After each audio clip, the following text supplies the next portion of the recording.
part of the Press Play Podcast Network. Look up in the sky. It's a bird. It's a plane. It's Superman. This is Jason J. Lewis, the voice of Superman on Justice League Action. This is Mark Wade, writer of Superman Worldwide. You're listening to the Krypton Report.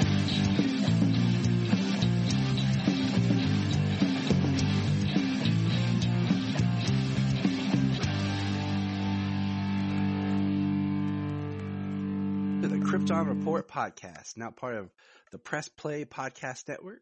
We are dedicated to all things related to DC Comics with a strong focus on Superman and all things Kryptonian. We discuss movies, TV shows, games, and of course, comics. I'm your host, Tyler, the Superman of Blue, the Man of Tomorrow, the exhausted father of two, and with me is my co-host, the better looking of the two of us, Mr. James Cole. Well, thank you. Father of two, huh? Yeah, I had to throw that in there just because my two are like crazy. Like they're about. I would not be surprised if in a second they just yelled "Wonder Twins activate" and then turned into like Bebop and Rocksteady for some weird reason. I mean, I heard them when we first jumped on here before we started recording. I mean, I know it's like spring break. Came in, sounded like they were wiling out. You'd think like I fed them a bowl of sugar with some crack. Jesus, help us. Woo, it's Easter, so Jesus help me. All right. Yeah, so how you been, buddy? All right. Today went by fast. Yeah, it did. It's weird. Like this week, we're on spring break. And today was technically the first day of the kids' spring break. They have a real short spring break.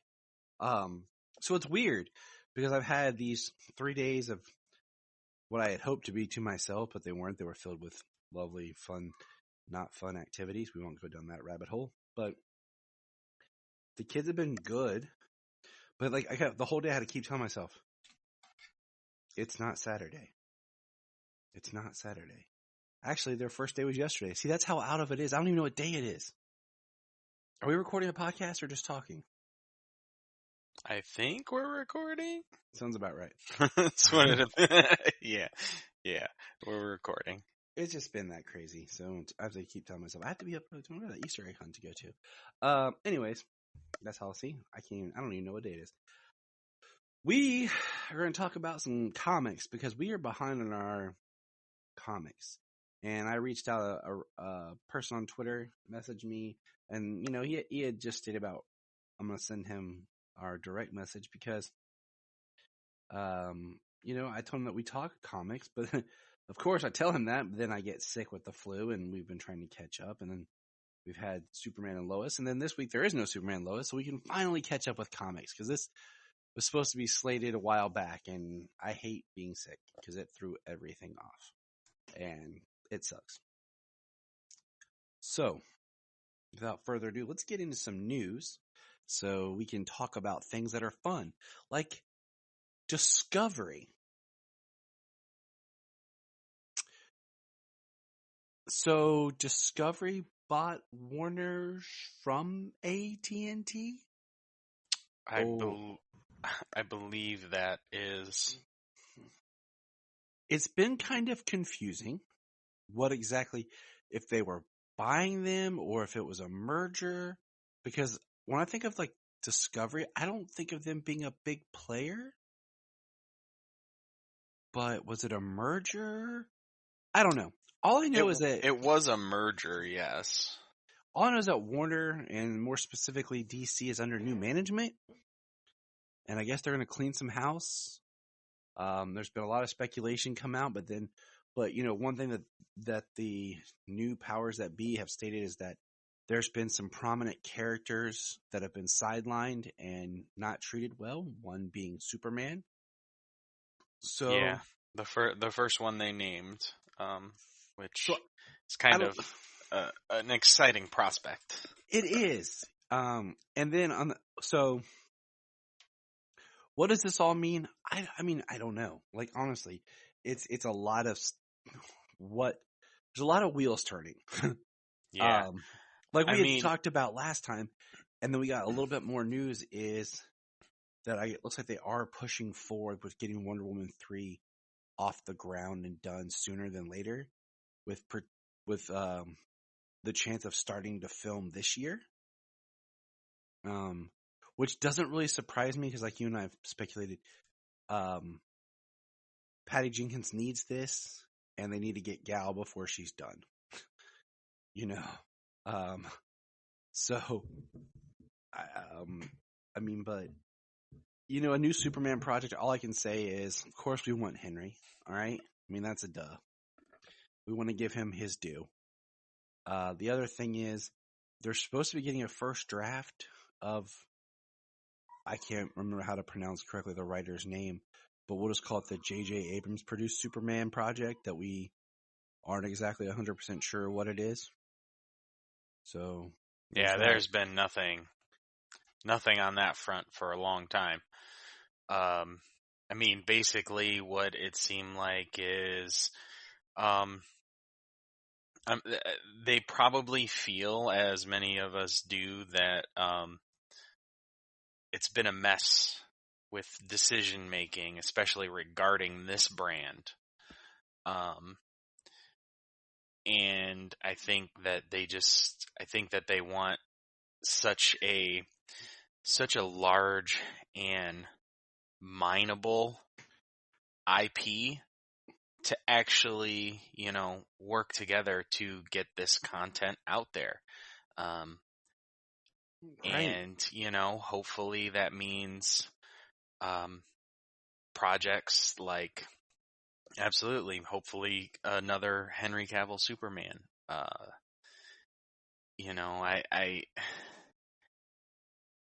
I absolutely think that if another director wanted to come in with a good Superman story and Henry was about it, that, it would be a great film. I mean, they could maybe look at revisiting with new leadership the Christopher McQuarrie. Yeah, because him and Henry were both pushing for something. They said they had an idea. And I mean, and as much as I love the restore the Snyderverse idea, like at the same time, I'm kind of done with it because the fandom has become so toxic and hateful and negative to everything. And in the same breath, like, yes, I want Zack to do his thing. I think in the vein of that, I think the toxicity just comes from both sides. You know what I mean? There's a certain amount of it in the the fandom, but I think a large part of it is actually the people who attack the fandom just for enjoying Snyder's films. I know. It's so Snyder's moving on. But with the new management, all things are possible. Give us the Air cut now. I think that'd be smart. It's kind of a why not. So it's a hopeful thing. The other big point was this is what I think is interesting. Okay, was when they launched Titans. It was supposed to be the first DC produced DC studio type project. And now it looks like they're looking at doing their own studio with their own kind of Kevin Feige type thing, where it looks like, I don't want to say they're going to copy Marvel even more, but it looks like they're like, look, we've tried to do it this way and it's not exactly working out. So we're going to do it this way. Yeah. So I don't know what the right answer is. I definitely think that somebody who can get the groups working, the different facets of, shows, movies, I think they want it to just be more harmonious and maybe more cohesive. That way they can actually build something. And I agree. I mean, we also have the whole, the CW was up for sale or whatever. And in some regards, I'm just kind of like, I want to get all my DC under one umbrella. Okay. I want Smallville on HBO Max off of Hulu. I want Gotham off network and put on HBO Max, or off Netflix, put on HBO Max. So it's, it's this idea that I want all my DC in one place. There's still a few out there that I'm like, hey, where you at? Right. I want to see DC projects, movies on the big screen, shows that are streaming, movies that go to streaming coming from like a DC Studios. Right. You know, Yep. people who are working specifically on trying to make the best products they can. On this specific IP, Right. you know, not people who are trying to just think what's going to make them the most. Or people who are just it's obviously that, but you know, some people who are trying to do that with this specifically, not just everything they can. Right. So it's exciting, just to see what happens and where we're going. So, I mean, you know me, I'm always optimistic, enthusiasm. Yeah, you know, I think it's a good idea, you know, to make things a little more cohesive when it comes to an overall world. I mean, yeah. We have the multiverse, but at the same time, it's still a lot to try to keep up with. Yeah. I mean, I think the multiverse is absolutely necessary so we can get some more of these original projects. Oh, I agree. I'm just saying, like, it's just a lot to take in sometimes, even for people like us. Like, and speaking of multiverse, I'm really surprised that we haven't got an announcement for The Batman 2. It's kind of feels like it should be a duh, but it is weird that we haven't got an official announcement. Now with the new management, maybe we will be getting it. I mean, it made over $700 million worldwide so far. I don't have a total, but I know fans and critics. So, yeah, why not?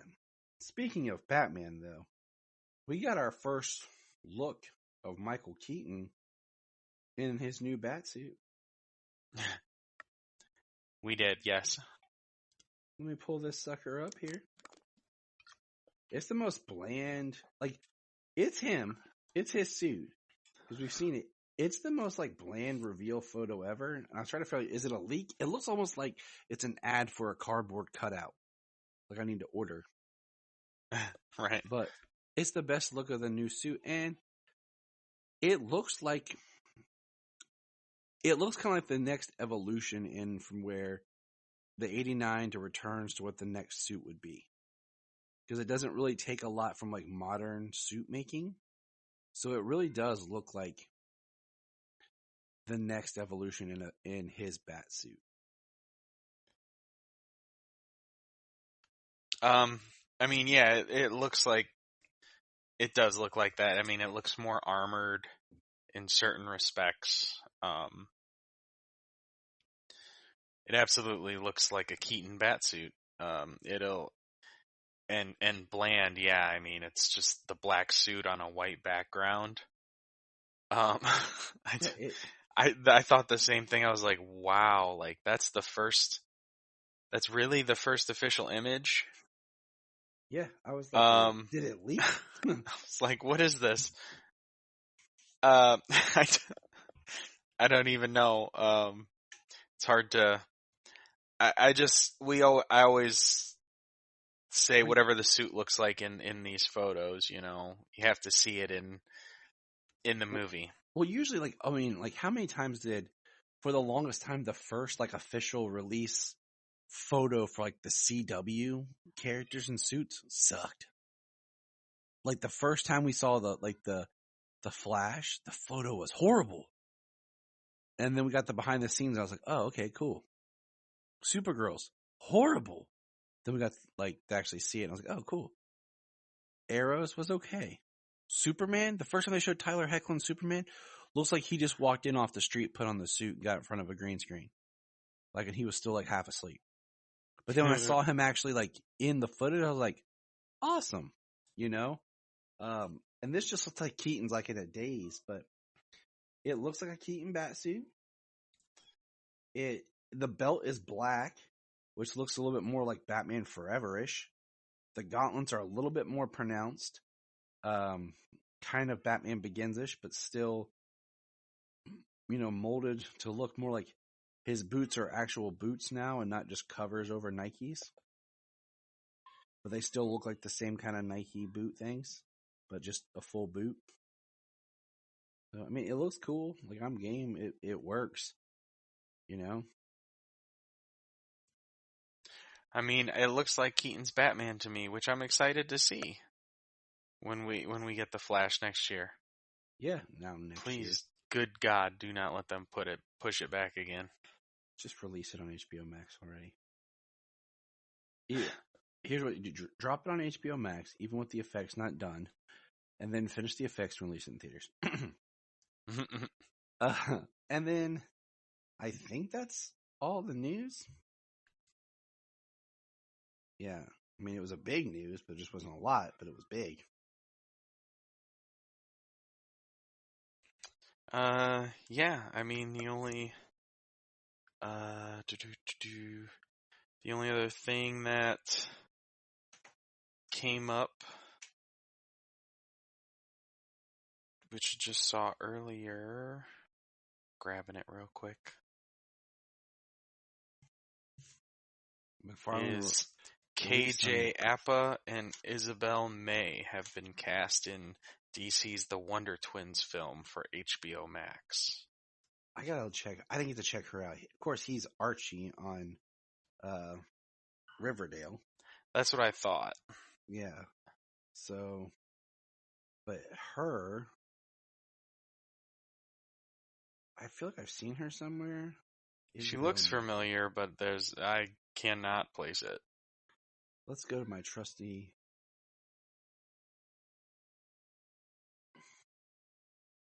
Wow. She was born November 21st, 2000. Oh my goodness. She played Veronica on Young Sheldon. She's on that show 1883, which now I might have to watch an episode just to see her act. But why? I don't care that much about the Wonder Twins. And that's. I mean, if it comes out on HBO Max, I mean, I'm more likely to watch it. Oh yeah, I've yet to. Yeah, I've yet to watch Aquaman, the King of Atlantis. Oh, that animated show. We started it. The kids were kind of interested. We started it, and then they kind of lost interest, and I didn't push it. So yeah, we started it, and the kids did not like what they were seeing, and they left within minutes, and we sat here and watched it for a few more minutes and was like, this is kind of terrible. Yeah, it's not even like bad, like it's just bad. So yeah, I'm me, I'll take any DC property thing and I gotta finish it though. I gotta say, I gotta suffer through it before I can make a real statement on it. That's how I feel about, I gotta finish season 3 of Batwoman. So that's kind of, yeah, that's how I feel. That was kind of interesting. We're actually watching season 3 of Batwoman on HBO Max, and it's kind of interesting the way that they used the Rogues Gallery's weapons to kind of make a Batman style threat. Not exactly the villains, but something similar. Yes. Okay. That's only 3 years. I was looking at something here. KJ here was born in 1997. So that's 3 years difference. So if they're going to be twins, they got to at least be close in age. Yeah.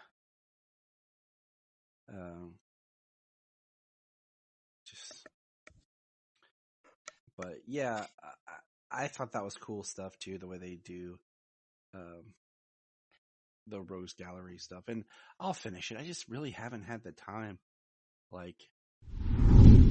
Hey, we're going to press pause and hear a few words from our other podcasts on Press Play Podcast Network. Hello, Brooks here with the Books with Brooks monthly book club podcast. Here's how Books with Brooks works. We read one book a month, and then we talk about it. Classics like Stephen King's The Shining, debut novels like We Are the Brennans by Tracy Lang, and tons of other compelling, life-changing stories, one book and 1 month at a time. So come read along with us, and then listen in. This is Dan Jurgens, and if you want to have a good time, keep listening to the Krypton Report. Remember to check out Krypton Report on all social media platforms. Go to linktree.com/Krypton Report. You find all of our information right there. If you want to help Krypton from exploding, join our $1 a month Patreon. That's right. For $1 a month, you can be a Patreon member and get exclusive extra bonus content of commentaries from our different DC movies, as well as conversations on anything that we feel like. Could be current events, could be current movies, usually it's current movies, or just a good old-fashioned chat. Check it out. Patreon.com/Krypton Report. To do anything. But let's get into some comics because we got a lot to tackle. James, before we start, what comics have you been reading that we're not going to talk about today? Just give us a rundown. And if you don't know give me that rundown, Jim.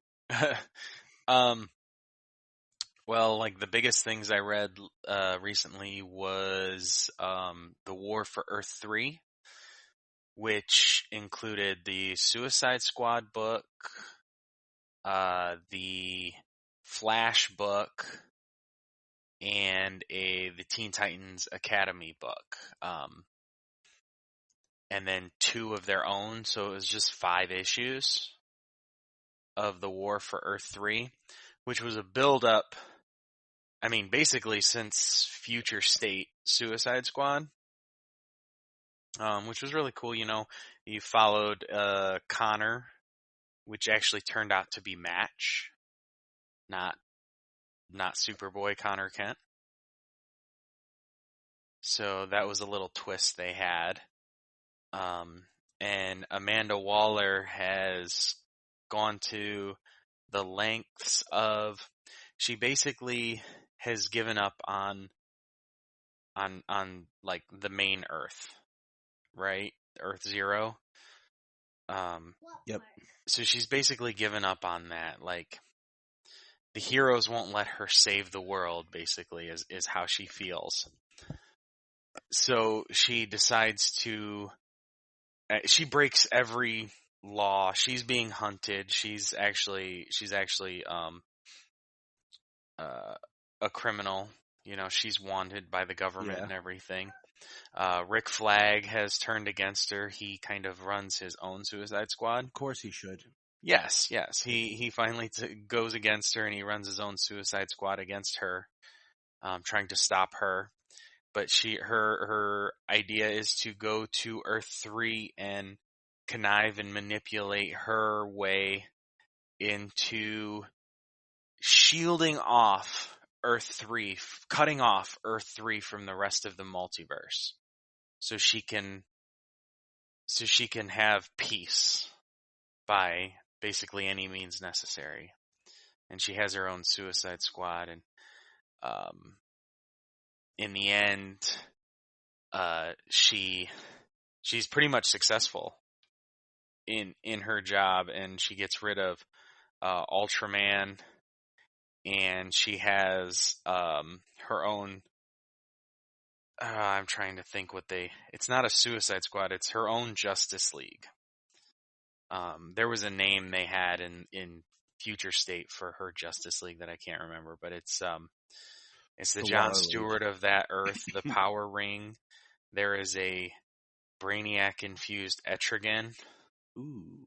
Yeah, from another Earth. So some of these characters are from other Earths. She has Superwoman, which is Donna Troy on Earth 3. Nocturna, a Black Canary from another Earth. Maybe Black Siren from another Earth. And then Johnny Quick, and then there's Match as the Superman. And he's actually got an all-black suit with a red S that's backwards. Pretty cool last page. I'll actually have to share it with you. So, yeah, War for Earth 3 was interesting.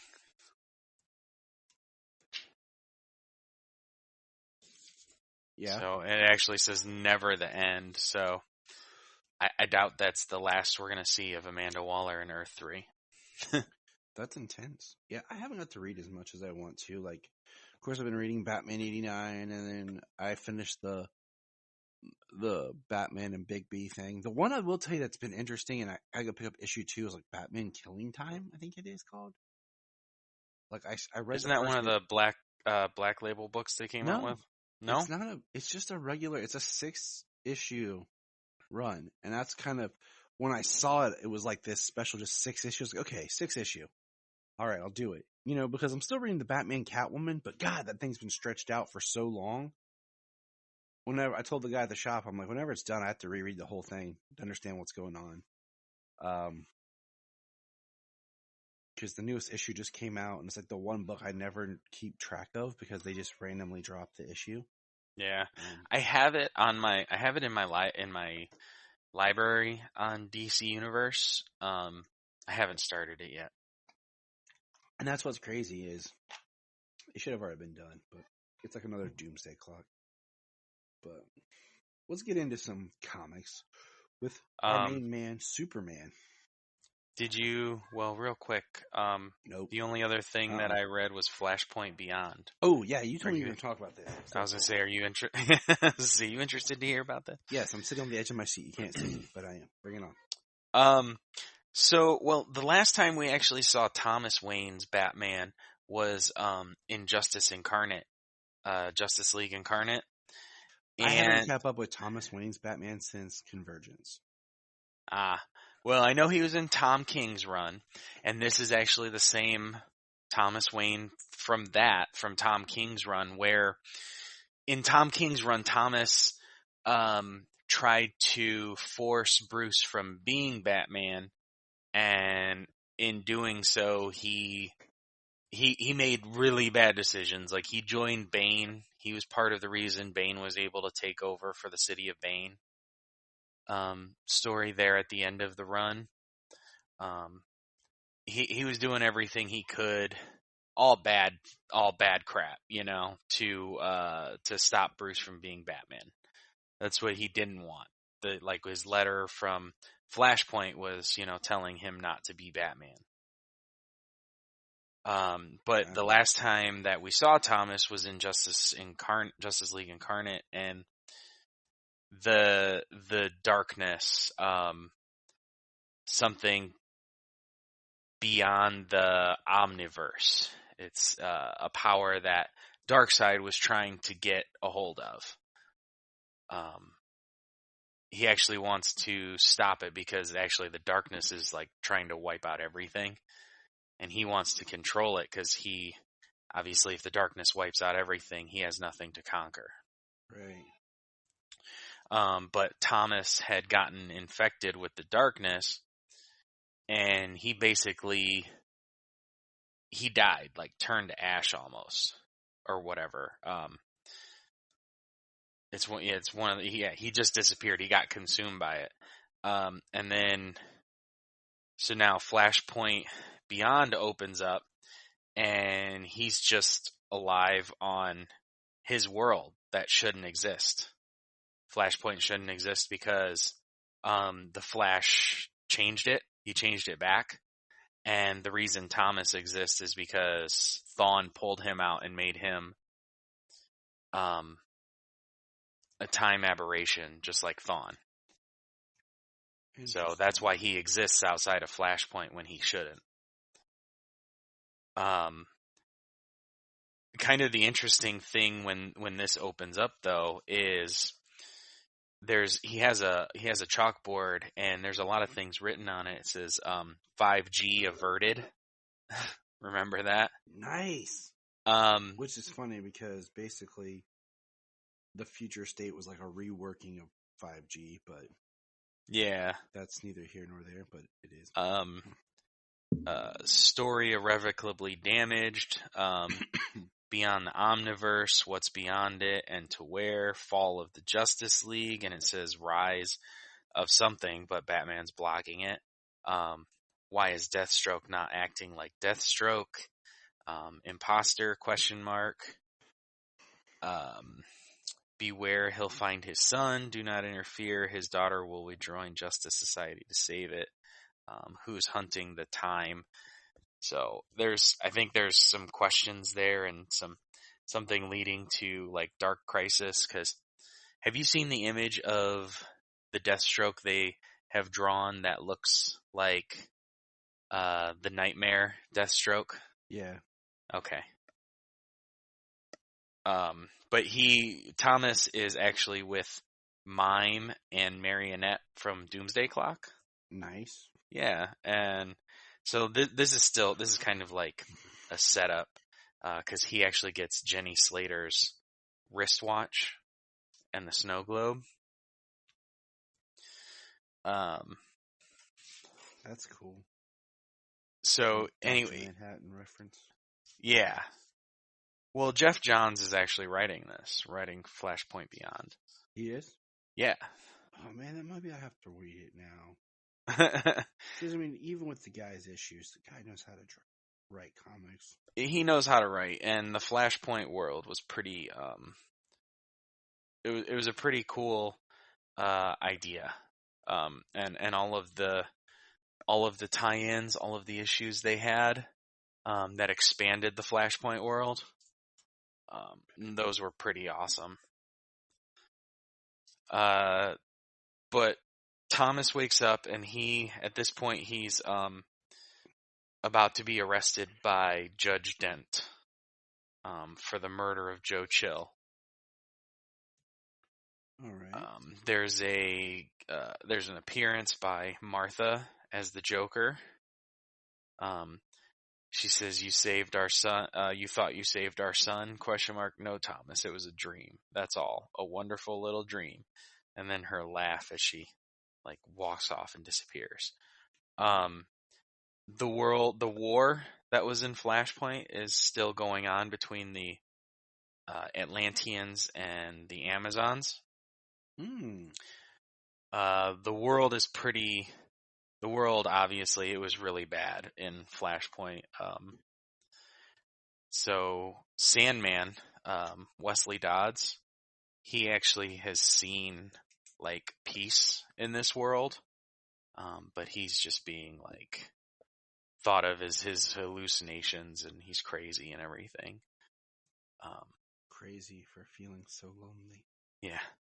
So they ask about they're asking about some of these people who are able to try and help, and they talk about the Kryptonian, Superman, talk about the CBI released hundreds of unredacted documents on the so-called terrorist attack that killed 35,000 men, women, and children in Metropolis 30 years ago, and that it was actually the Kryptonian ship.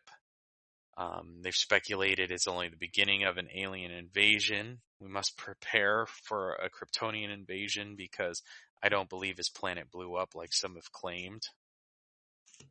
Interesting. So interesting fear of Superman in this world. It's definitely not the same Superman as before. Interesting. So later on you see that a speedster is kind of taunting Thomas. It's kind of like maybe it's Thawne, maybe it's not. He thinks it is. He has a dry erase board that was blank, and he turns back around and it says "Everything Matters," and he doesn't know who wrote it. He thinks Thawne's toying with him. Interesting. All right, you sold me. I gotta go. Yeah, and then there's actually a Barry Allen on this Earth, he's a CSI. He's late for everything. And Thomas actually goes looking for this Barry to try and tell him who he is, that he's the Flash, that he needs him to help save the world. I like it. And I mean, it's a twist, man. It do you want me to keep going? No, I'm sold. Or you wanna read it yourself? I'm gonna go buy it. I gotta go to the comic book store tomorrow. So. Okay. Because, yeah, it's very interesting how it ends. Because he kidnaps Barry to make him the Flash. A Barry from that world. All right. I'm in. Who else is in? Signs, hands. Everybody right. Hand? Okay, you in the front. It's a very interesting issue 0. You know what I mean? I really want to read 1. And the thing I'm actually kind of curious about is why the Batfleck Batmobile is on the last page. Because they just want to tease us. I mean, yeah. It's awesome to see it in a comic book. I thought it was fantastic. I sent you that image. What's even awesomer is when you drive in the car and you have a long discussion with your children which Batmobile you would want to drive. And then they each pick a different one. We have a discussion of what we would be driving and why. Solomon chose the Tumbler.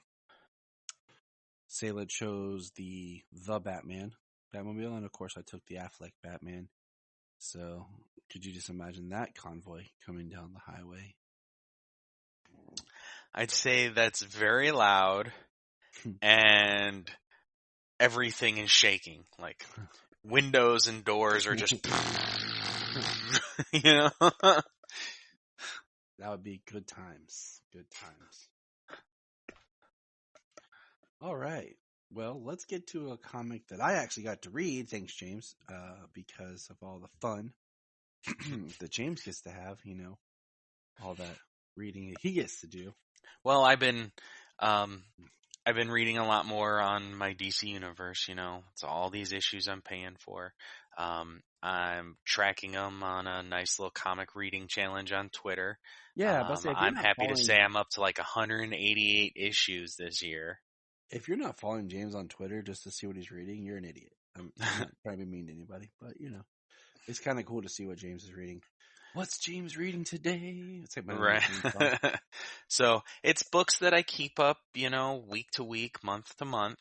But I'm keeping up with definitely like the DC current continuity, as it drops on DC Universe. So it's really awesome. The DC's been pretty cool lately, just I think for the fact that, and maybe it's, you know, coming up to these events and stuff, but since they kind of had come back, everything's more like, you know, where everybody is in their corner of DC and where it is parallel to the other stories, you know, because we know in past histories that there's just so many books and so many stories that they just take place seemingly randomly at different times. You don't know. That's how I feel about like all these Batman titles right now. There's like there's so many. So many Batman. I'm just like, I don't even care right now. I'm like, the only Batman I'm reading right now is Batman and Detective Comics. I'm reading a little bit of Urban Legends. The one that I'm reading is, I got the first issue. I need to pick up issue 2 of like Batman Killing Time, whatever it is. Yeah. Like that, so. And of course, I mean, I'm reading Robin and Nightwing. Oh yeah, I'm reading Nightwing because Tom Taylor. Speaking of Nightwing, we'll get there. But hey, Action Comics 1040.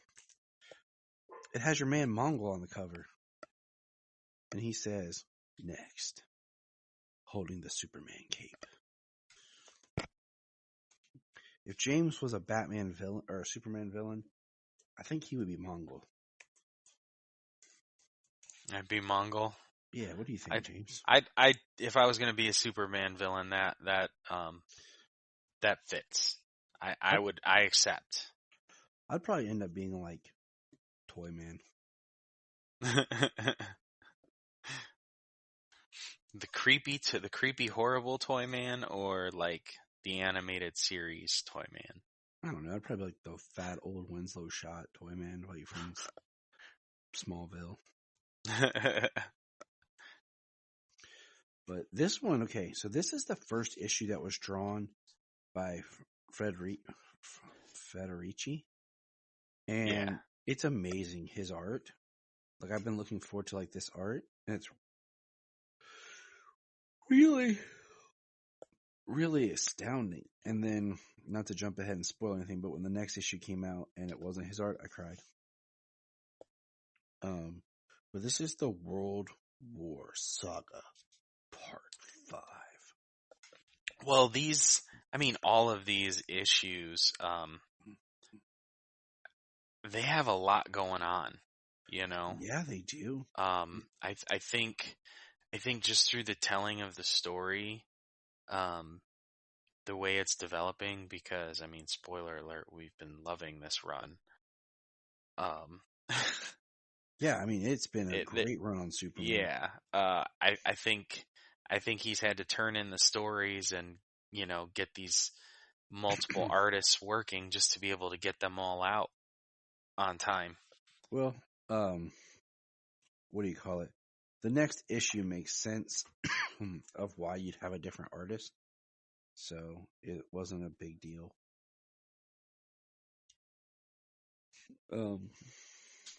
But yeah, kind of give us a walkthrough, James, of like this issue. I always do so much talking. It's your turn to talk more. Well, Clark he's fighting in the arena. He doesn't kill. He doesn't kill in the arena. We all know this. He bands together. Others kill in the arena. But they are fighting for their lives. They really don't have that choice, and he's died in the arena here, but they bring him back. Mm-hmm. They're trying to break him. And he's wearing like a very Kingdom Come style, like chest plate. He looks like He-Man, honestly. Yeah, he very much looks like He-Man. The chest plate was designed by Natalie, Natasha. I forget which one specifically. We'll just go with Natalie. But she actually makes him the chest plate, which makes sense. So the battle is over. Mongul comes out, and two of the Philosians are saying that they're Warzune, that they've killed in the arena. And Mongul is like, it says Warzune, and Warzune in quotations. He says, "Then slay your brother as I slew mine." And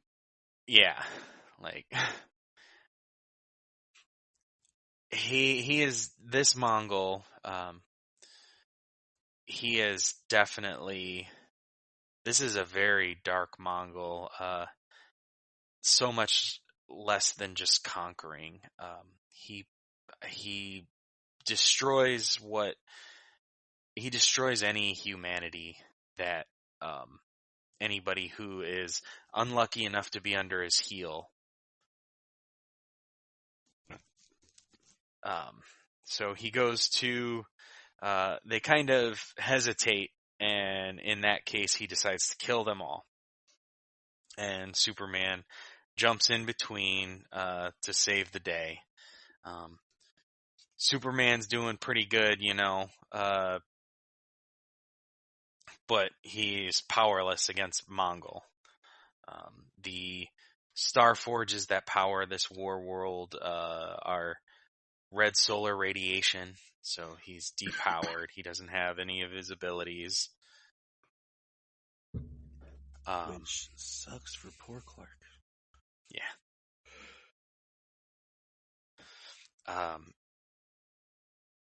The people are chanting. I forget what he says. Like, you hear the songs these people sing about you, and you think they belong to you. They don't, and soon they're going to prove it. And then we see Mongul with Keitel. You know, the one. With I've been saying it in my head as Cheadle. Okay, but that may not be right, but it always works in your head until you have to say it out loud. And then you're like, ah, crap. It's an alien name, so it could be exactly that. It's probably like Kevin. Right. You disappoint me, Kevin. You would make a martyr of him. You would make a martyr of him. Yeah. He's begging Mongol to kill Superman. I think he believes that people are a little less broken down by Mongol than he thinks. True. And then we get the next page, actually 2 pages, where basically, let's sum it up, is Lila, isn't it? Yeah. Or Leah, however you pronounce it. She's alive, and they basically turn Omak to the dark side. Omak is now going to work for the Warzoons in Mongol because him, cannot remember. Omak is there for Lila. And yeah. Crypto, he says that he can bring her back. Yep. And that they'll do it if she obeys. Yeah. And then we get Superman down in like the jail, basically talking to people, the people he saved, the people that think he's stupid. I mean, everyone puts him down in how he doesn't, fight and want change, and he wants there for truth and justice. And they talk about they got a message from Midnighter. And we see that Clark can pick locks with his friends. Do you think he named his hands Truth and Justice? He's like, yeah. It's time for you to meet truth and justice. Yeah, definitely his hands, He's not as much of a kicker as, say, True. Batman or something. Yeah, I bet Clark's learning some new skills, new useful skills on War World, Mm-hmm. Because Superman's always been the guy to take the hit so nobody else had to. Because he can take it, he can withstand it. But he can't do that here. At least not in the same way. But he does put himself in between them all the time. Excuse me.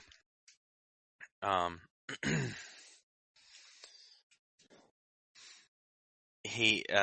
of the Philosians says, "Why do you talk to children that way? What way? You shouldn't give them hope. It will kill them in the end." He's like, hope. I am hope, man. Although Roz learned to survive here, you have nothing to teach her. You should learn from her instead. I won't let them believe that their love for each other makes them weak.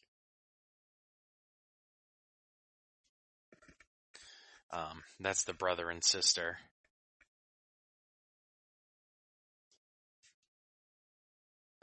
They are deep down inside the war world again.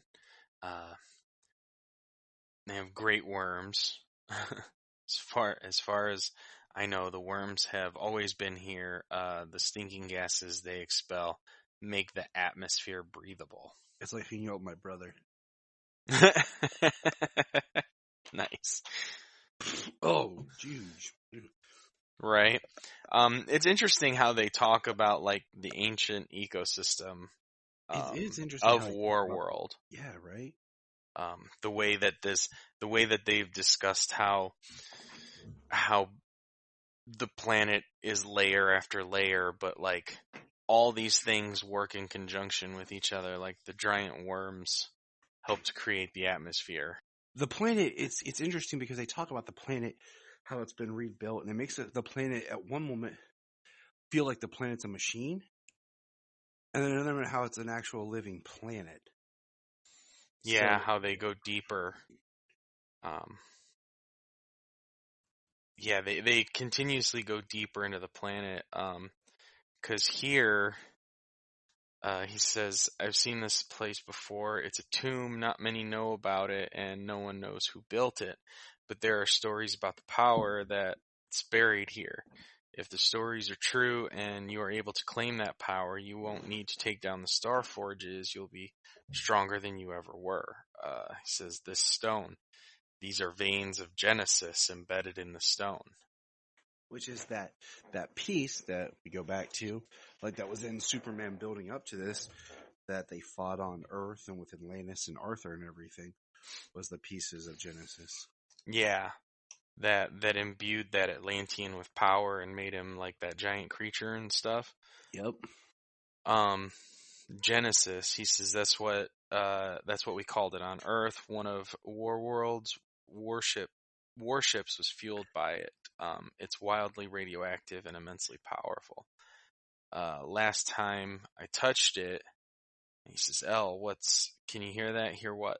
There are people down there, a lot of them, and we have to get back to the surface, the cells." And a lot of, and some of Mongol's people are here, specifically define the Notlings, as they call them, these young Philosians, especially the brother and the sister. The girl has a bit of iron at her wrist. I found them. Her iron goes to me. You won't touch my brother. Have pride, Notlings. He who holds all chains took notice of you. No other Notlings on Warworld can say the same. He wishes to see you both again, though not alive. That's some harsh conversation. Hey, I want to see you again, just not alive. And then we'll jump over here to Action 1041. That when you open, it starts weeks ago, different artwork. And surprise, this whole book is about Midnighter, because it's called Midnighter's Tale. And what's funny about this book, at first I was a little upset it was all Midnighter, but then I was like, you know what? I'll roll with it. Every time he shows up, people are like, are you Superman? No. You know, we see him fighting. We see Midnighter he's like, it's the Superman. He's like, ugh. And he's just taking people down. So this is kind of like, it's giving us what Midnighter's been up to. Are you Superman truly? The name is Midnighter.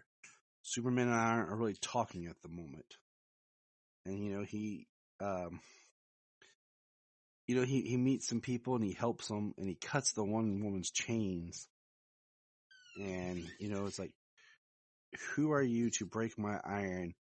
I blinded a Leonore for one of these. And, he goes on to say, showing off your chain while you tell me how tough you are doesn't land like you think it does. And then they join up with him. And we see they're spray painting the Superman sign or marking it all over the place. We see kind of a cool image of Superman fighting Doomsday in like a suit that looks very, what would you say? Like Godfall mixed with Kingdom Come. Yeah, something like, yeah. And they start wearing that same kind of shield that Natasha made for Superman, and Midnighter's wearing like a red cape cloak. My favorite is when he rips the dude's head off and tosses it to the other guy.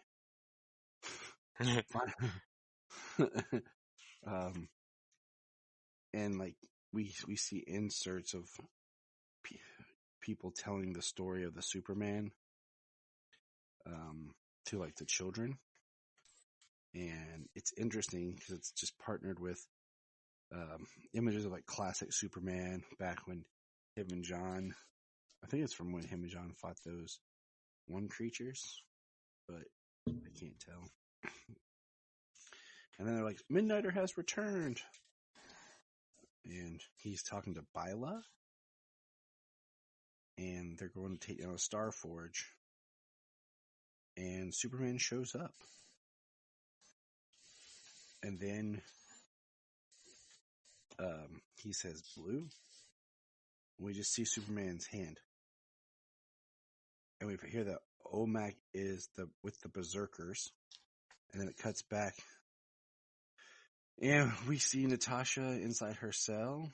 And we see OMAC, who looks like she should be fighting alongside Shao Kahn. And then the last page is Superman, who looks like he's flying a little.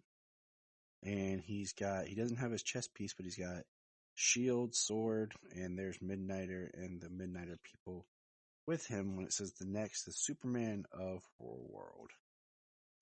So it was a cool issue. I mean, I was at first like a little bit like, okay, this is Action Comics. Superman has to be here. Where are you? Right. And then he showed up at the end, and I was like, okay. All right, I can roll with that. Yeah. I mean, because they've shown little bits of Midnighter, you know? But he's been here just as long, and it's nice to see, like, he's been, like, leading the resistance. He's been looking for Apollo. The thing that he's wanting to do, take down the Star Forge, is the one that Apollo is hooked to, powering. And if he were to take it down, it would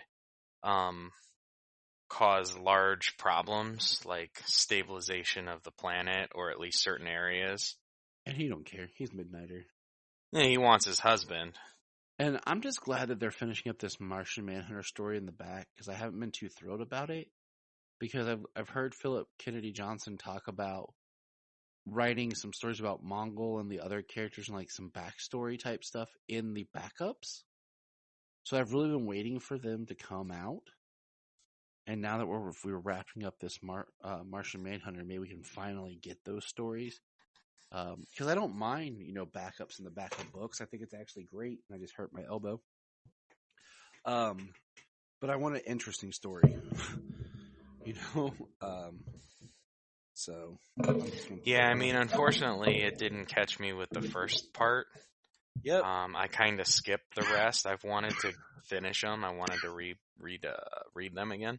Well, it's like, So maybe I'll just jump on the DC Universe app and flip to the end, read the last 5 pages. I mean, do you remember when they did the New 52, the Justice League, the backups were chapter pieces for Shazam? Yeah. And then eventually they collected because eventually the Shazam storyline crossed over with the Justice League. And like he actually got a whole book for the conclusion, and then they released all that as a trade, as the Shazam trade for the New 52. So that was cool because it felt like you were building to something and like getting a story. But let's do, what book we should do next? What's that? World's Finest. What do you think? Batman, Superman, World's Finest. Because for some reason, a Batman, Superman run can't last more than a few issues. I mean, think about it. We had the Batman, Superman run that restarted when they did like the Dark with the Batman Who Laughs. Or it started. And then then they kind of kept it going and then it stopped. And then we got the really cool, interesting one from Mr. Yang. The film. Yeah. And then the film auteur. Yeah, and now we have World's Finest. I mean, of course, I am pumped that's written by Mark Waid, don't get me wrong. But it is just sucky that these two characters' books just don't run for very long. But at the same time, it does make it for an interesting kind of... It's almost like each time it's rebooted, it's like a trade. It's like, and you're going to get like 12 issues. Yeah. So it's just interesting. Well, I mean, unfortunately, that issue is upstairs. I don't have that one with me. What, the World's Finest? Yeah, it's upstairs. What the heck, James? I forgot to go grab it. I forgot it was up there. All right. Well, I guess I'll have to do all the talking. I think you're used to it. I am. I'm going to shut up sometimes. It says Metropolis in the not too distant past. And there's like a plant attacking. on top of the Daily Planet, and it's Poison Ivy. And Superman shows up, and then Batman bursts on the scene and hits Godzilla with a bat grenade. Little Ultimate Showdown reference, because I rediscovered that song and my kids got a kick out of it, especially Sayla, who now asks for the Godzilla song with Batman in it. That's how she refers to it. But we see Robin. Robin has pants, which is cool. Just green pants. And there's Batman in his gray and blue, which is interesting. So the not too distant past, and I'm trying to remember if we actually get called out which Robin this is. But there's a lot that happens in here because, they're stopping Poison Ivy, but then all of a sudden, Metallo just pops out of nowhere. It's Metallo who looks like Two-Face. And he just starts attacking while Poison Ivy attacks. And it's weird to see Batman in broad daylight. But Superman's all going berserker, crazy. Like, he looks like he's got one eye open, gripping his pillow tight on the next page, while Metallo takes out a syringe with red stuff in it. And he goes, random, unpredictable, each piece differing, morphing, mangling, twisting your body uniquely. Now imagine a dozen pieces, blended into a radioactive cocktail. Red kryptonite, however. They call me the man with the kryptonite heart. And then he stabs Superman in the chest with the cocktail. Batman says, "That scream." And Robin says, "On it." And Robin says, "Get away from my friend." And he takes his bow staff into Metallo's heart. And then Superman screams out. And then we see on top of a building, a figure in shadow with horns. And it says they have no idea what's in store. And then it says, Gotham City, years before the attack. It's Alfred and Batman. This is where Batman should be in the blue, not at the beginning of this book, but whatever. They do change the symbol on his chest to help us know that it's a different time period. Just the bat symbol. Couldn't have just been the whole suit, but whatever. And then we see Metropolis and Superman at the bottom. Now Robin's back to not having pants. Great. I love this. Looking for me, Penguin, and they're like, fire, fire. And they're attacking Batman, but really it's not Batman, it's Superman. While the real Batman rescues Robin. And it's great because we get to see Superman and Batman being buddies. Like we want. And then we go back, and there's Superman screaming in pain as the cocktail pulsates through his system. We see really creepy things where he's seeing through himself. Robin has the vial. It's really action-packed. Robin gets a lot of play. And then Superman starts going like Gargoyle. He's turned into a statue. And then, you know who shows up at the end? Because Superman looks like he's seeing Zod. You know who shows up, James? Yeah, it's the Doom Patrol. The Doom Patrol. Seriously. The Doom Patrol.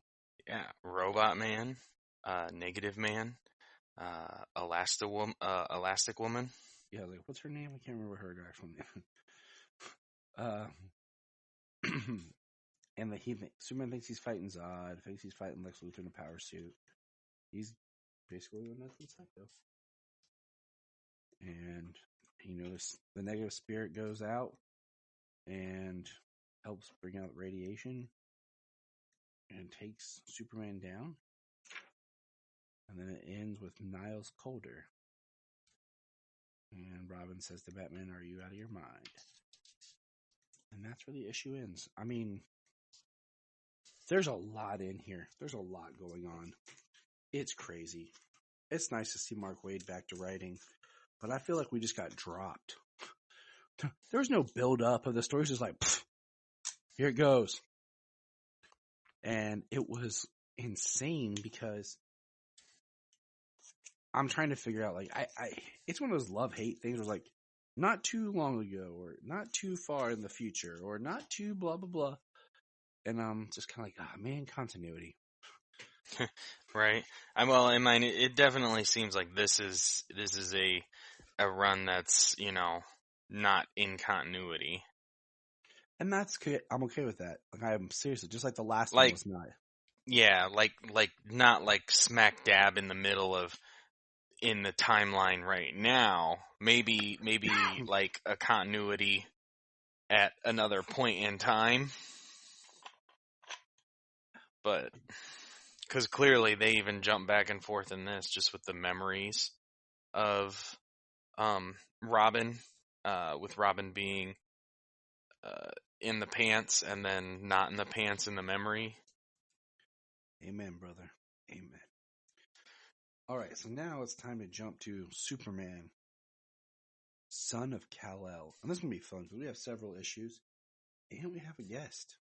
Well, the interesting thing about Niles Caulder is looks like he's got kryptonite surgical tools in the end of this issue, though. Yep. He does. That's why Robin's like, are you out of your mind? Like, yeah, like the a bunch of kryptonite surgical tools. Yeah, that's I'm sure that's not nerve-wracking at all.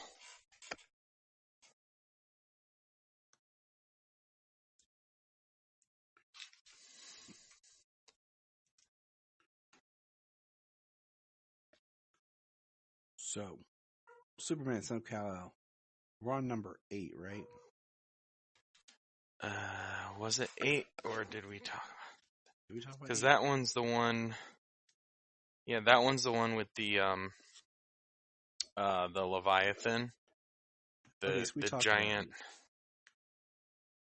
We talked about 8 then, right?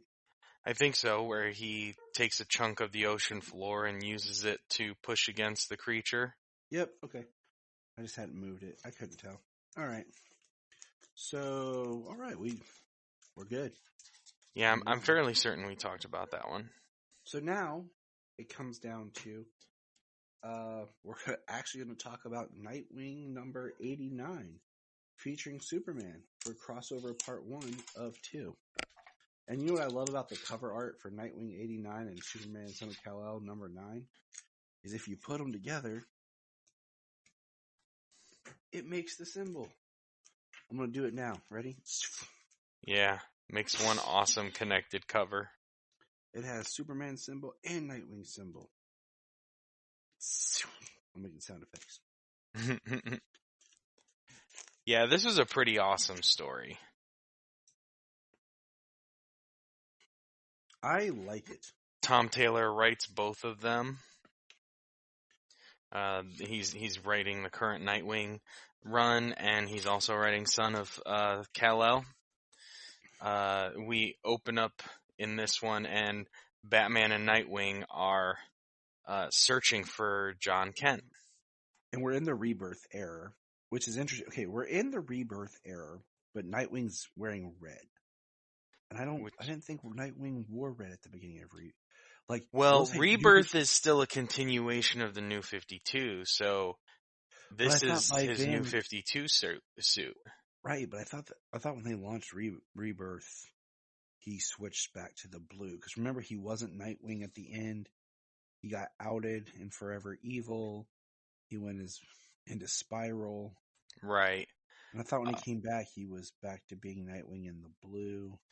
Well, there's probably some kind of skew of the timeline there, since we had or somebody messed up. Dark Knight's Metal. And when somebody messed up, or it's kind of that time skew from Dark Knight's Metal where the universe was returned, created, and everything that has happened, so it merged the New 52 and Rebirth into what everything's happened before. The new 50 rebirth. I mean, that's kind of skewed the timeline, and it kind of changed the birth of John to begin with. So, I mean, really, yeah, I mean. We'll go with it. With the crisis after that, kind of timeline is fluid.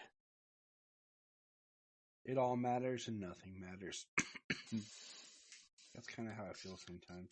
Yeah. It matters when they want it to matter. It doesn't when they don't want it. I love it because John's missing, and it is Nightwing and Batman that find John. It's when he first got his powers and he was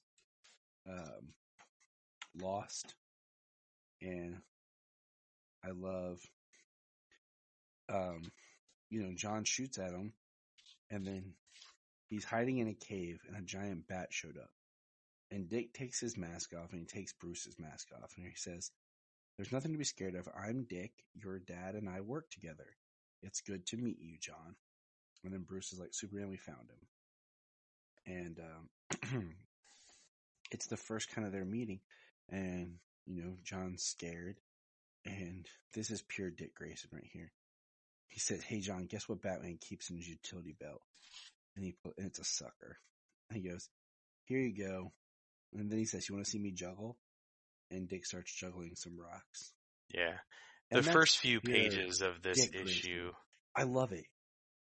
First of all, I love it because I miss young John.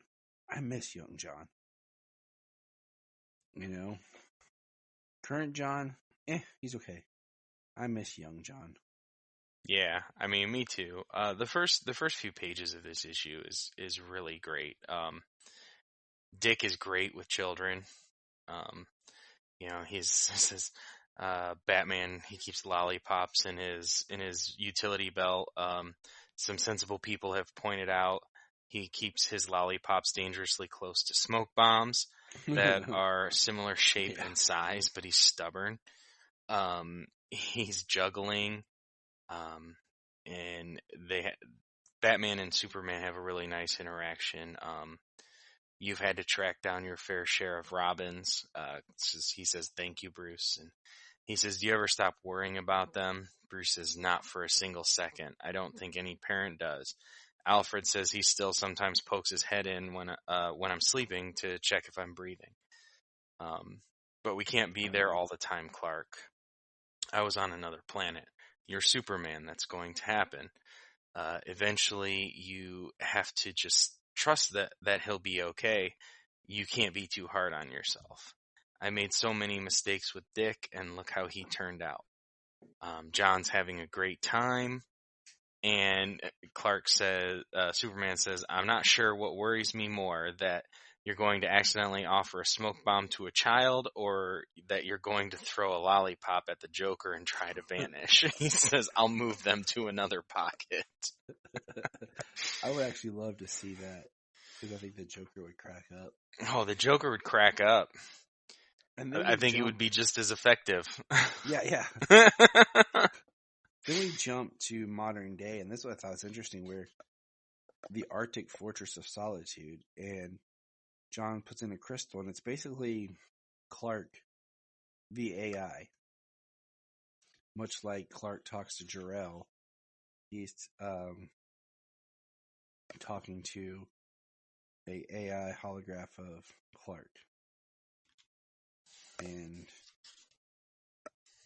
he's talking about, the saving the city and the everything that happened. And you know what? I'm sorry. This isn't what I was hoping for. This is, if I can't have the real thing, pulls out the crystal. He says, "I think I prefer some solitude." And then we're in Bloodhaven. And then I love this. "Dick, there's a robot petting our dog." He chucks one of his sticks. It's is it Kellex? Yeah. I'm not sure if it was Kellex or those. Yeah. "Mr. Grayson, you drop this. Fast is my direction." Yeah. Kellex, you're Superman's robot, right? And he basically tells Kal-El asked me to seek you out if his son needed you. Excuse me. And I love it. Barbara's wearing a Teen Titans Go shirt. And Dick Grayson stands up and he's wearing Batman pajama pants. It's awesome. Yeah. And he's like, Clark asked me to check in on John. I should have already done it. And then in Metropolis, we see a dude who's playing around saying, I'm invulnerable. And these three people come in and say, we know that you were a Titan, and we know that you still have to breathe. And it says, the rising has begun, and they push him under the water. And that's all we see. And then we see John and Jay. That Jay's got to go work at the Truth. And it's interesting because it's a different artist drawing this book, and Jay just looks different the way they draw him here. And they're going to the Truth, and they're gonna put masks on, and that's what I think is funny. And they show up, and there's a meeting, and it's Dick Grayson on the boat. And Jay's wearing his weird mask thingy, and John just has a domino mask on. Where he looks like Dick Grayson. And then my favorite part is when Dick just kind of walks away slowly and says, Superman, I know you can hear me. Meet me at the crime scene. Yeah. How did you know it was me? I'm a pretty good detective, and I've spent a lot of time with people in masks. And I like them working together. It's interesting because Dick Grayson has another one of those ambiguous ages where you're never sure how old he is.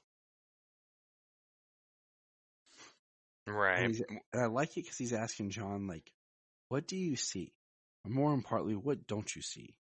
Can you see any footprints other than risks? Can you see any evidence of anyone else on the ground? And he's getting John to think differently. And he calls an oracle. And they find out that Risk wasn't the only. John's like, I heard. Someone is murdering superpowered people. Someone's murdering superpowered people that we've never heard of. It's even better. And he says they didn't touch the ground. There's a trail, a faint, strange energy leading through the air. Where does it lead? Where almost everything bad leads in Metropolis. LexCorp. Leads to LexCorp. World's of course it does, right? Sons. Yes, it does. Because of course it does. Because Lex Luthor is crooked. Because Lex is always into something. Right.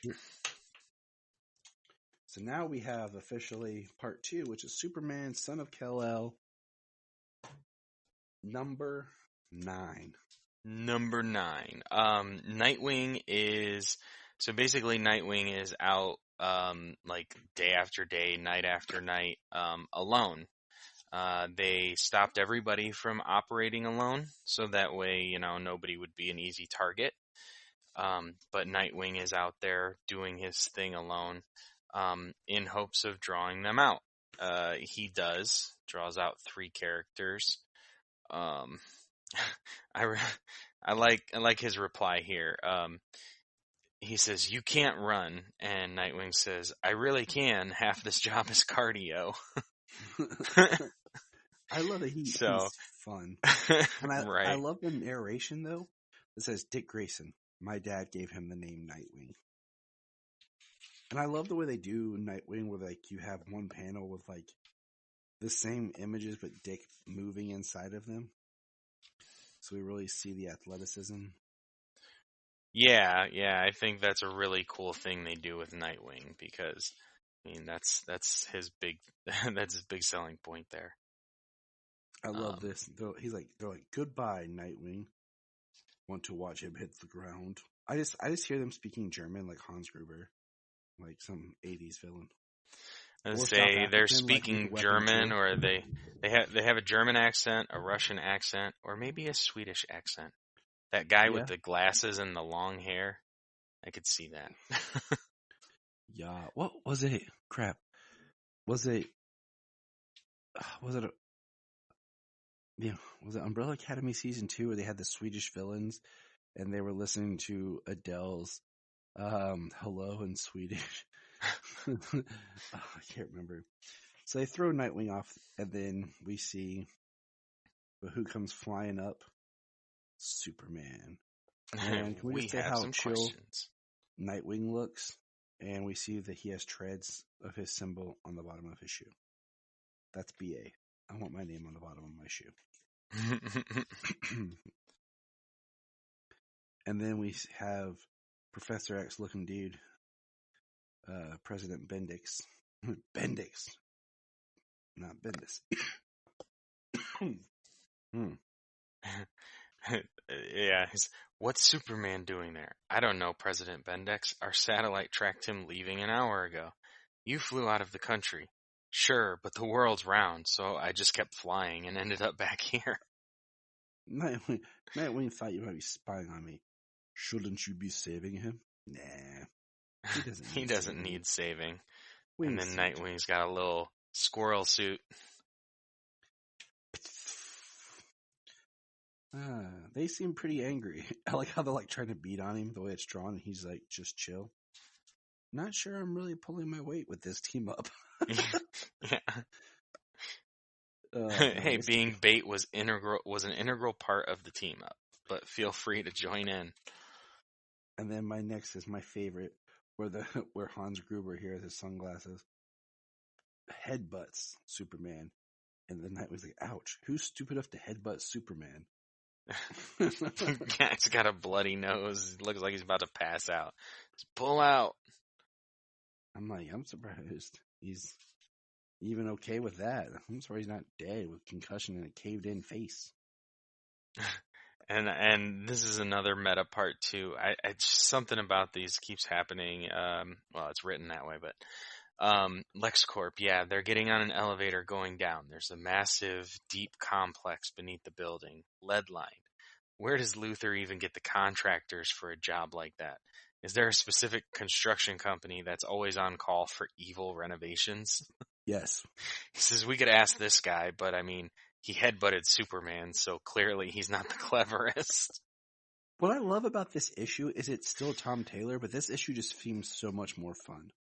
I mean, it's definitely them working together more, but it just reads great. Well, I think the fact that the Superman book has been getting very heavy. There's been a lot of twisting of everything that he's been doing to try and make it seem like he's trying to discredit Superman. And part of that is the way that he's feeling, the way he's feeling at the beginning of part 1 of this story. He doesn't have his dad to talk to. He's kind of just getting lost in his own solitude, getting lost in his own head.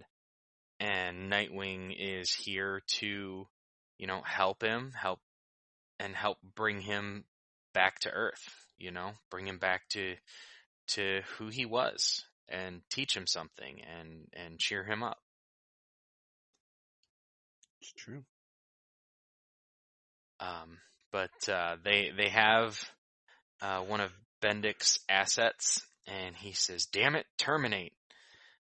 Sir, he's a valuable asset. He was an asset. Now he's in their hands. He's a liability.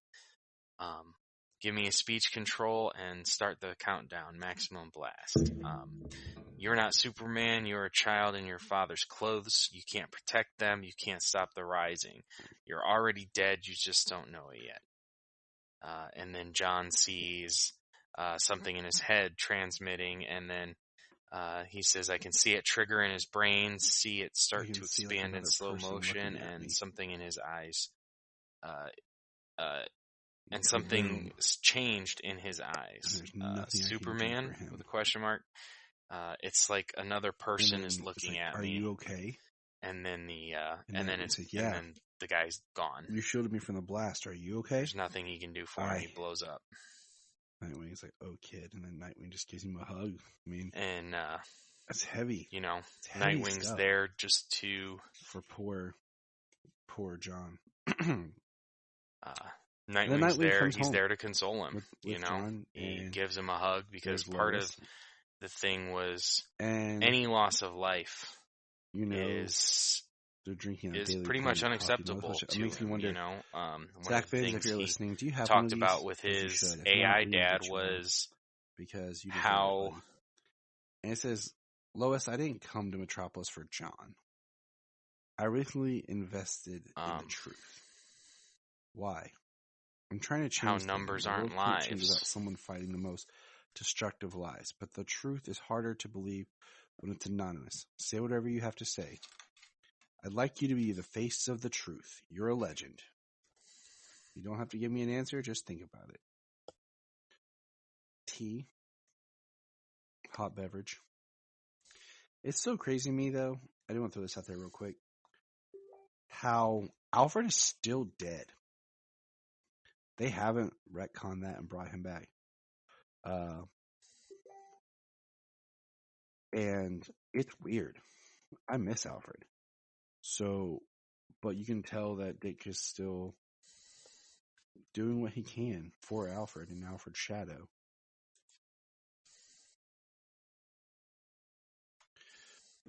And they're talking. And he says, I could juggle for you a day. Like I did that day. And John's like, I mean, it was very effective when I was 9. Too bad Dick didn't pull out a lollipop. And he asks about what he thinks his dad would have done. And, you know,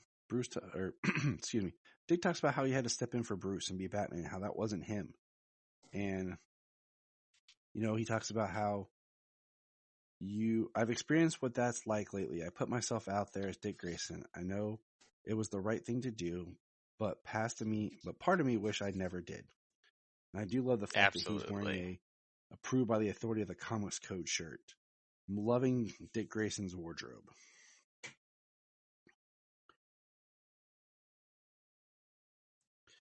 And he asks if he ever felt he belonged as Batman, and Dick said, hell no. Turns out I do have a superpower and it enhances imposter syndrome. And John says, you're my kind of hero. When I was a kid, you were the superhero who swooped in and found me when I was lost and scared.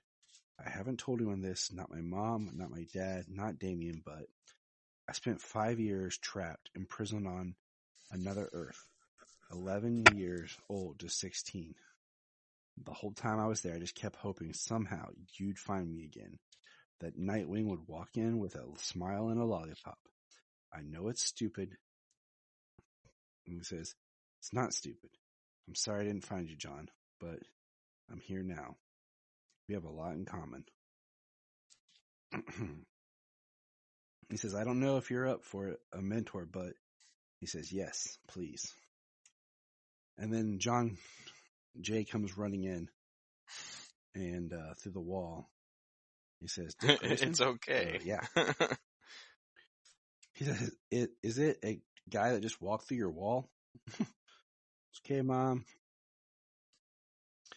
And then Lois pops in with like the craziest, biggest, weirdest gun I've ever seen. And Jay's like, I'm the editor of The Truth. Seriously?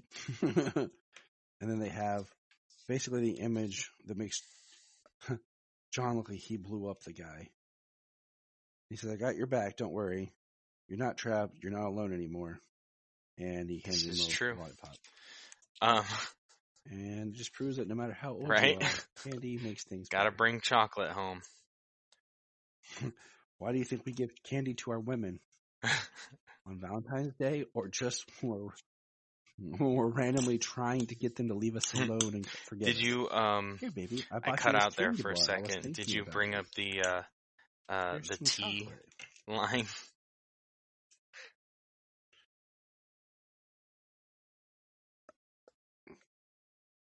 Yeah. I'm glad I talked about how it's interesting how Alfred's still dead. Yeah, I mean, I like it. Alfred they've believed kept tea that. could pretty much I cure mean, it everything. sucks, but It's it's not good at the medically same time. accurate. It's just British. You were like, oh, we'll bring him back. I laughed pretty hard at that line.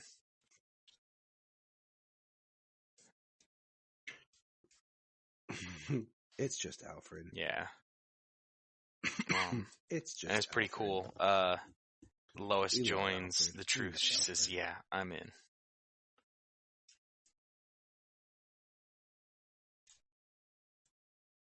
The truth is out there. Every time I hear the truth, I just want like the truth. I don't know why. It just sounds funny. Excuse me. After a day of yelling at my children, and it comes time to podcasting, finally, I'm just all coughs. But hey, Superman Son of Kal-El, number 10. We're wrapping up this section of catching up on comics. We have a few more to do, but we're wrapping this up part up here. And we're at the Truth headquarters in Hops Bay Metropolis, where Jay and company are typing away. And Lex is giving a speech that's basically condemning the actions of Superman for, one, his saving of the people of the monster in what happened in Metropolis, twisting the facts on how the Gamora people were there to and actually try to cause problems, and Superman, of course, does the right thing, broadcasting around the world. Meanwhile, John's out there actually saving people. Yeah. While Lex is spreading his lies. Explosive cyclogenesis. Dublin. Meteorologists call it a weather bomb. And the people are actually afraid of him. Yeah, and they're afraid of him. And the little girl, of course, is the one. John shows up and is trying to help them. And I love this because it says, I have to take out all the chunks that are falling. Then he catches the bomb and he flies off. He says, I've got it. I understand. You're just trying to protect. You're just trying to be protective. Get out of here. And the little girl's like, I believe you, Superman. He says, thanks, Kara. Put in a good word for me with your dad. Back at Bloodhaven, we get Dick again with Barbara. It is interesting as we have a new artist on this book compared to the last book. So it kind of throws me off a little. I like the last artist. This one's not bad, though. And I love when he calls Superman. Hello? Hey, it's Nightwing. What are you up to? Carrying a 390-foot long steel spike. That's unexpected. Yeah, it probably will come about I'm getting ready to joust it with a giant. And they tell him he needs to watch what's going on TV. And boom.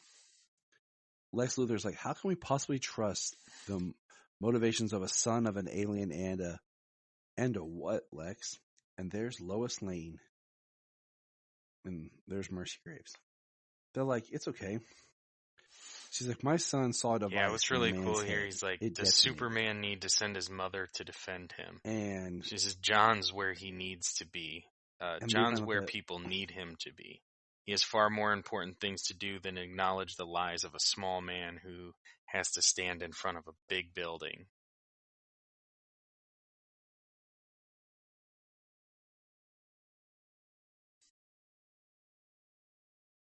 And then we have the people at the Truth who say, we need to talk because government agents won't put bombs in our head.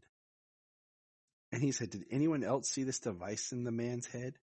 Yes, another superhero was with him. Nightwing was a witness and spoke on the record.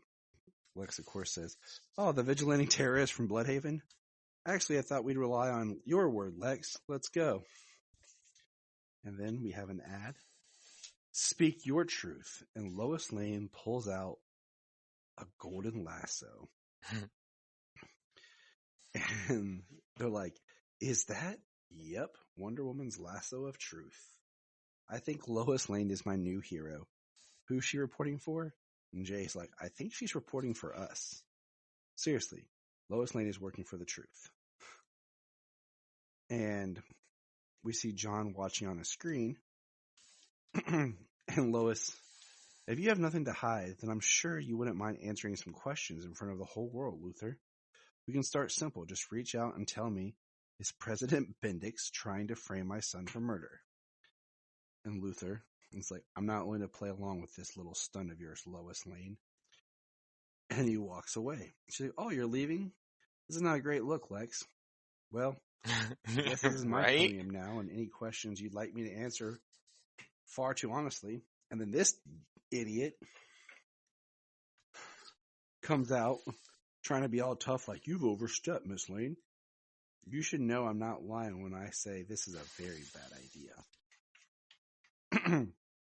We turn the page. And boom, there's John holding the dude. Whoosh. And he's like, if you want to try something, I will be quite happily embarrass both of you in front of all these cameras. It's like the most powerful being on the planet. Don't mess with the dude's mom. I'm sure she didn't show up there with no, with nobody knowing she was going to be there.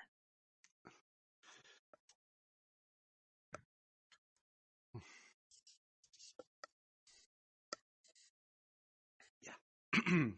And then the next part changes tonally. We find out that it wasn't. Yeah, I like that. But you said, what did I say? Just some rope you and she painted it gold. Never said anything. You never claimed it was the lasso of truth. She says,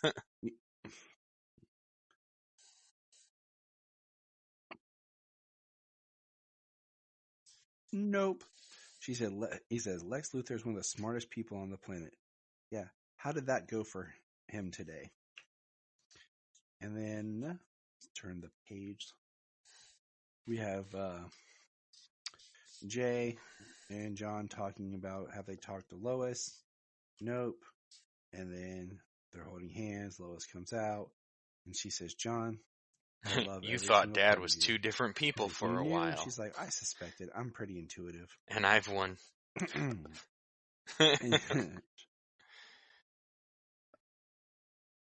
Yeah. And I've won Pulitzer since then. We better get back in there before this gets awkward for Jay. She already knew. She suspected. Yeah. What's really good here is you're not supposed to just show up in our house. I know. I'm sorry, but I couldn't risk being seen. I didn't see you. I didn't hear you. How? He's Batman. That is no way a satisfactory answer to my question. Right?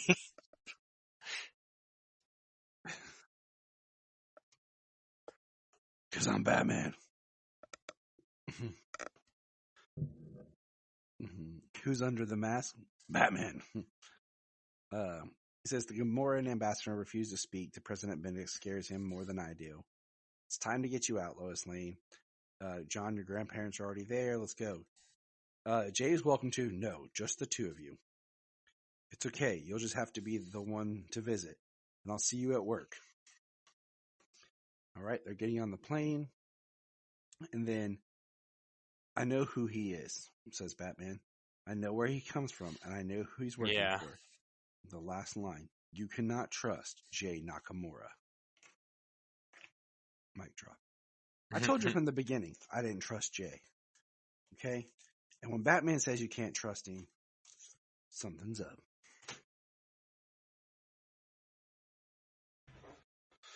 So, Superman Son of Kal number 10 just came out this week. So we're kind of caught up here. We got a few more books and stories to kind of catch up on. And we're going to put a pin in it for the moment. How dare you. For the things that be. And I think I just ripped my plastic on my comic books. That sucks. I know, right? Sucks. But I just want to say thank you for listening. This was the Krypton Report, part of Press Play Podcast Network. Check out all the other podcasts available on the network. And if you want to help Krypton from exploding, join our Patreon club. It's only $1. $1 a month. That's all we ask. I'm not one of those Patreons that say, hey, $33 a month, or, $50 a month, or $5 a month, or $10 a month, or anything. I'm saying $1. And we provide several different kinds of shows for $1 each month on our Patreon. So check it out. You never know what you're going to get. I want to thank our patrons who do participate and donate. It's a great service to help us. And remember, look up in the sky. We just want to say, if you've enjoyed this podcast, please check out other podcasts on the Press Play Podcast Network.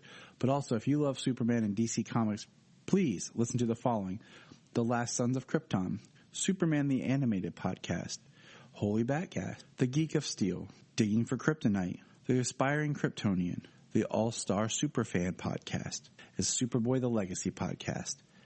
Enjoy.